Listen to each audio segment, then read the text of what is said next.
Hello friends, स्वागत है आप सभी का आपके अपने यूट्यूब चैनल में। जैसा कि दोस्तों आपको पता है आज 30 जनवरी है और 30 जनवरी को एसएससी जीडी का फर्स्ट शिफ्ट का एग्ज़ाम समाप्त हो गया है।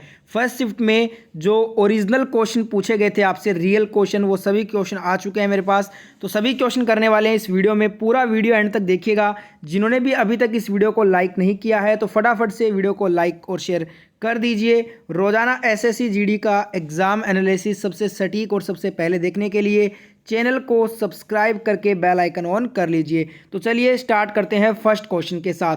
पहला क्वेश्चन आपसे करंट अफेयर का पूछा गया था कि 2022 में नीति आयोग के जो वर्तमान में अध्यक्ष हैं ना, वो कौन है। तो आपको पता होगा नीति आयोग के जो अध्यक्ष होते हैं वो हमेशा प्रधानमंत्री होते हैं। तो इसका सही उत्तर नरेंद्र मोदी हो जाएगा। नरेंद्र मोदी नीति आयोग के अध्यक्ष हैं। नीति आयोग का फुल फॉर्म है national institution for transforming India. इसका गठन किया गया था 1 जनवरी 2015 को। नेक्स्ट क्वेश्चन पूछा गया था 2011 की जनगणना ये कितने चरणों में संपन्न हुई थी। तो इसका राइट आंसर होगा 2 चरणों में। जनगणना जो है ना 2011 की, इसे 2 चरणों में पूरा किया गया था। यह जनगणना 2 चरणों में पूरी की गई थी जो कि नियमानुसार है। देखिए, जो पहला चरण है ना, ये देश भर में 2010 में विभिन्न राज्यों और केंद्र शासित प्रदेशों की सुविधा के आधार पर अप्रैल और सितंबर के बीच आयोजित किया गया था। जो जनगणना है ना, दूसरा जो चरण था वो 9 फरवरी 2011 से पूरे देश में शुरू हुआ और 28 फरवरी 2011 तक जारी रहा था। तो हमसे क्या पूछा गया था, हमसे क्वेश्चन में पूछा गया था 2011 की जनगणना कितने चरण में पूरी हुई थी। तो हमें बस आंसर करना था 2 चरण में। ठीक है।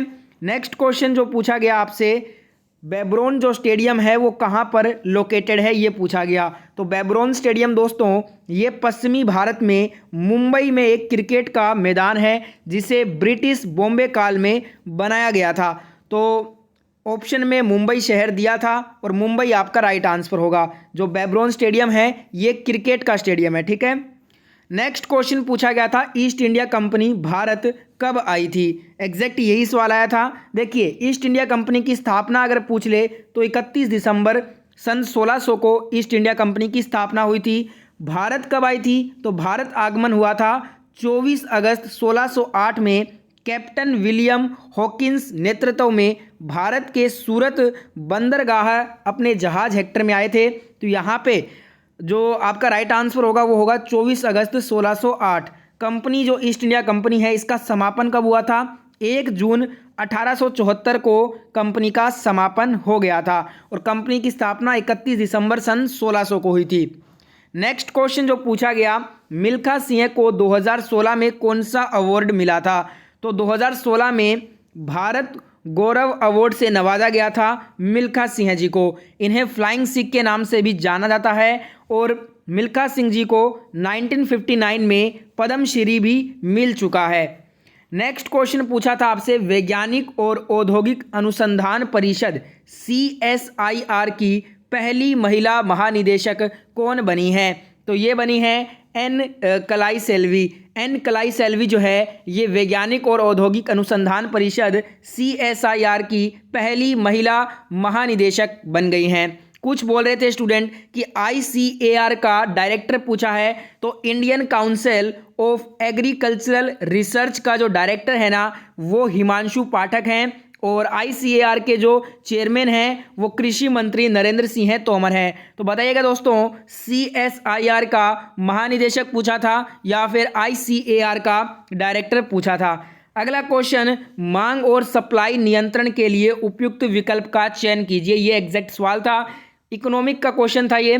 तो इसका एक विकल्प दिया गया था इन्वेंट्री कंट्रोल और स्टॉक कंट्रोल। इन दोनों में से कोई एक दिया होगा, बताइएगा दोनों में से क्या ऑप्शन में दिया था।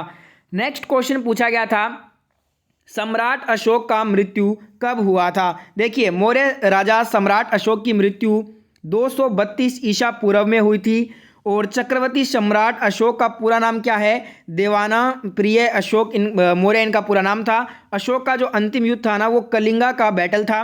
सम्राट अशोक का जन्म कब हुआ था, ये हुआ था 304 ईसा पूर्व। अब यहाँ पे आपको कंफ्यूज नहीं होना है कि मृत्यु इनकी 232 ईसा पूर्व में हो गई थी और जन्म इनका 304 ईसा पूर्व में हुआ।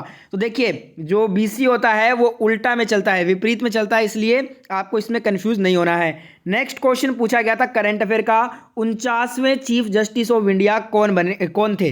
देखिए आपको पता होगा सुप्रीम कोर्ट के जस्टिस जो है ना उदय उमेश ललित जो है ये 49वें मुख्य न्यायाधीश के रूप में इन्होंने शपथ लिया था और इन्होंने रिप्लेस किया था भारत के जो 48वें चीफ जस्टिस थे ना NV रामन, इनको इन्होंने रिप्लेस किया था। और वर्तमान में न्यायमूर्ति DY चंद्रचूड़ जो है ना ये 9 नवंबर सन 2022 से भारत के मुख्य न्यायाधीश के रूप में नियुक्त किए गए हैं। इन्होंने किनको रिप्लेस किया है, इन्होंने रिप्लेस किया है ललित जी को, ठीक है। तो यहाँ पे उमेश ललित को रिप्लेस किया है चंद्रचूड़ ने और ये भारत के 50वें मुख्य न्यायाधीश बने हैं। और न्यायमूर्ति श्री HJ कन्या ये भारत के पहले मुख्य जो है ना जस्टिस थे, ठीक है, ध्यान रखिएगा। और यहाँ पे हमसे जो पूछा गया था 49वें, तो वो हैं उमेश ललित जी, तो उमेश ललित आपका राइट आंसर होगा।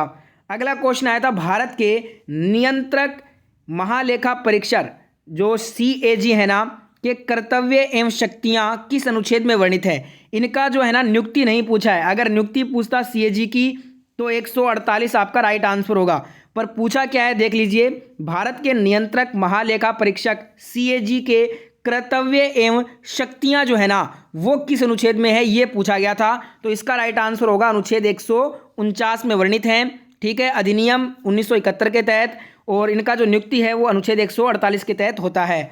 अगला क्वेश्चन आया था नबाना या नवना जो उत्सव है वो किस राज्य से संबंधित है। देखिए नबाना या नवना जो उत्सव है ना, वैसे दोस्तों ये बंगाली फसल उत्सव होता है जो कि बांग्लादेश से संबंधित है, पर हमसे अगर राज्य पूछा है ना तो देखिए आप आराम से कर सकते हैं, अगर यहाँ पे देश बांग्लादेश है तो राज्य पश्चिम बंगाल ही होगा।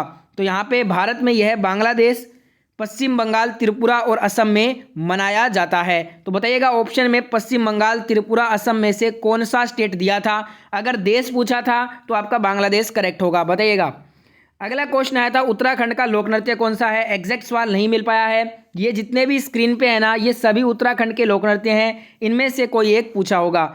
नेक्स्ट क्वेश्चन आया था माइटोकॉन्ड्रिया में कितनी परत होती है। माइटोकॉन्ड्रिया में टोटल 2 परत होती है, 2 इसका राइट आंसर सही होगा। और माइटोकॉन्ड्रिया या सूत्रकणिका कोशिका के कोशिका द्रव्य में उपस्थित दोहरी झिल्ली से घिरा रहता है। यही हमसे पूछा था कितनी झिल्ली से घिरा रहता है, तो ये दोहरी झिल्ली से घिरा रहता है। नेक्स्ट क्वेश्चन आया था काठ का उल्लू होना, मुहावरे का अर्थ बताइए। तो उपयुक्त मुहावरा काठ का उल्लू का जो अर्थ होता है वो होता है मूर्ख होना, ठीक है, तो मूर्ख यहाँ पे राइट आंसर हो जाएगा।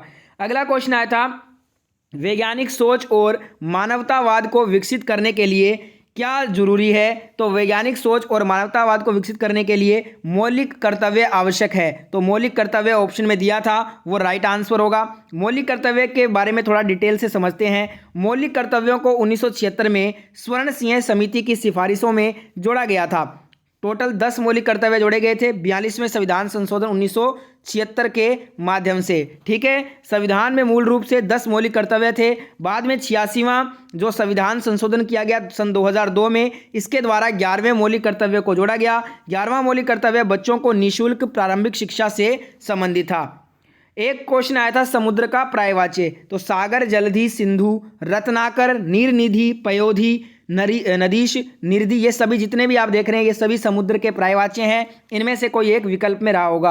एक क्वेश्चन आया था भूकंप पृथ्वी की कौन सी पटल में आता है। तो अगर ऑप्शन में दोस्तों क्रस्ट दिया था तो आपका क्रस्ट यहाँ पे करेक्ट आंसर हो जाएगा। भूकंप जो है ना ये क्रस्ट या फिर ऊपरी मेटल में आते हैं जो पृथ्वी की सतह से लगभग 800 किलोमीटर गहरे तक होता है, तो क्रस्ट आपका करेक्ट आंसर हो जाएगा। एक क्वेश्चन आया था ODOP यानी कि 1 डिस्ट्रिक्ट 1 प्रोडक्ट योजना से क्वेश्चन आया था। तो देखिए एग्जैक्ट सवाल तो नहीं मिला है, योजना देख लेते हैं क्या है। यह योजना उत्तर प्रदेश सरकार द्वारा जनवरी 2018 में लॉन्च किया गया था और इसकी सफलता के कारण बाद में इसे केंद्र सरकार द्वारा अपनाया गया था, ठीक है। दिसंबर 2022 में 1 डिस्ट्रिक्ट 1 प्रोडक्ट ODOP पहल का परिचालन रूप से district as export hub DEH पहल के साथ विलय कर दिया गया है। एग्जैक्ट सवाल बताइएगा क्या पूछा गया था। लॉन्चिंग पूछा गया था तो 2018 में हुई थी और किस राज्य ने की थी तो उत्तर प्रदेश ने की थी।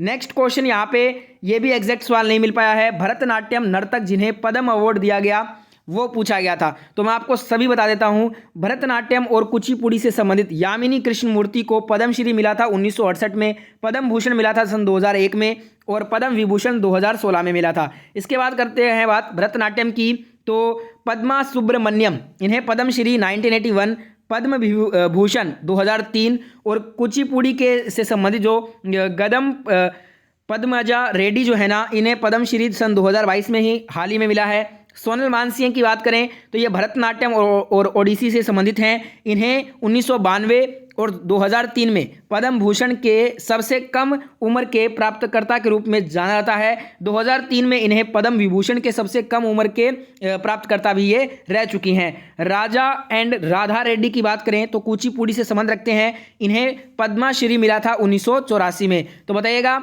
इनमें से कोई पूछा था क्या, और यहाँ पे अगर नहीं भी पूछा ना तो बताइएगा कौन सा एग्जैक्ट सवाल था।